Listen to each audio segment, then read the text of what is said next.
Before starting the video, here is the disclaimer. Always do some research of unknown Linux distros and then try it in your virtual machine. Don't try it in main workstation or main PC. Always try in virtual environment. That's it. Let's start the video. So, what is openKylin? China's open source Linux desktop explained.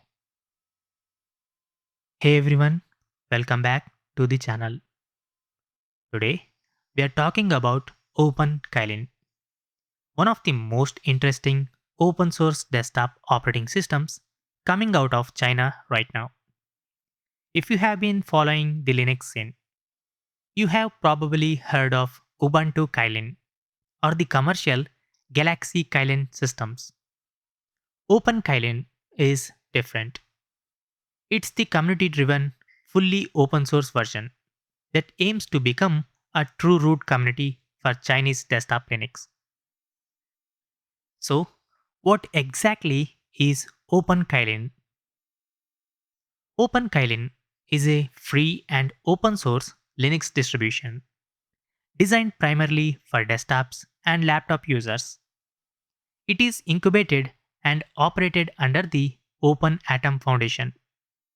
The project was created by a group of software and hardware companies, universities, research institutes, and individual developers. Their goal is simple but ambitious: to build a high quality, intelligent desktop operating system through open source collaboration and to grow a healthy open source software and hardware ecosystem. Unlike many Chinese Linux projects that stay behind closed doors, openKylin is developed in the open. The community follows principles of open source, voluntary participation, equality, and collaboration. Source code is available and anyone can contribute. Now, let's take a quick look at its history. The openKylin community was formally established in 2022. The first public experience versions, starting with 0.7, appeared in mid 2022. After several preview releases, version 1.0 arrived in July 2023. That release was widely described as China's first open source desktop operating system, built as a root community project. Since then, development has moved quickly. Version 2.0 came out in 2024 with a major focus on AI integration and system reliability. The current stable line is the 2.0 series, with SP2 as a significant update. Work is already underway on the 3.0 series, which is planned to adapt a much newer Linux kernel and deeper system level upgrades. Now let's move on to key features and technical side. openKylin is based on Debian technologies and uses the familiar apt package management system, along with its own package formats, designed for better compatibility and sandboxing. The default desktop environment is UKUI, which is Ultimate Kylin User Interface. UKUI is a polished, modern desktop that supports both X11 and VLAN sessions. Many users find it clean, responsive, and more refined than some of the more common Linux desktops. Hardware support is one of its strong points. Official images are available for x86-64, Intel and AMD, ARM platforms, RISC-V or RISC-V, Chinese domestic processors such as those from Hygun, Zioxin, Pythium, and LoongArch. This multi-architecture approach is intentional. The project wants to work well on both international hardware and Chinese growing domestic chip ecosystem. Recent versions have put a lot of energy into two big areas: reliability and AI. On the reliability side, openKylin 2.0 SP2 introduced what they call the Boulder architecture or Panchi architecture. It combines an immutable system design, a compatibility runtime environment called KARE, and a new package format.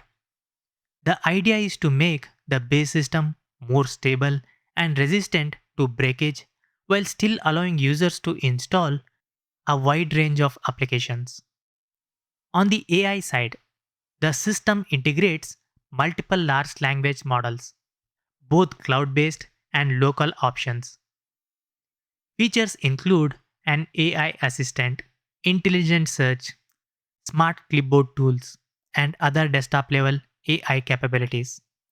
The long term vision of the community is to make OpenKylin an operating system that is deeply fused with artificial intelligence rather than just running AI apps on top of a traditional desktop.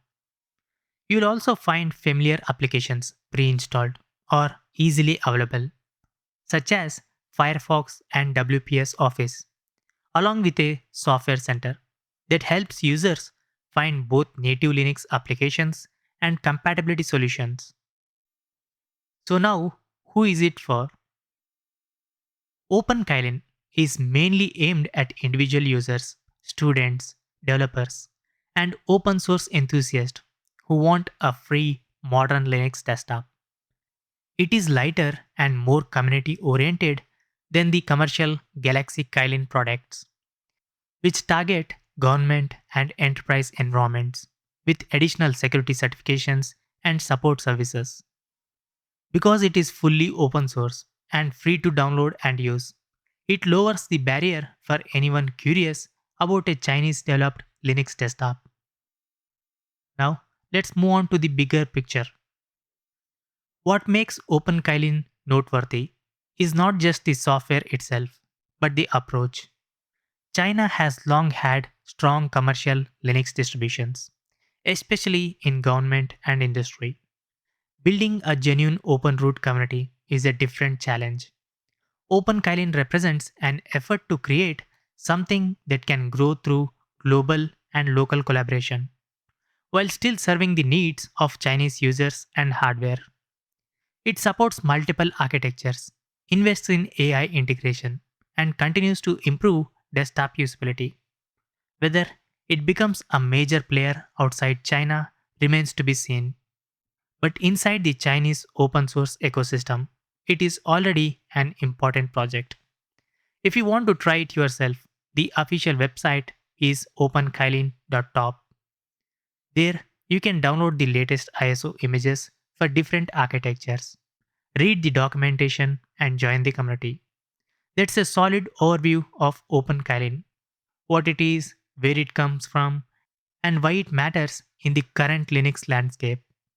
If you found this useful, consider liking the video and subscribing for more coverage of interesting open source projects.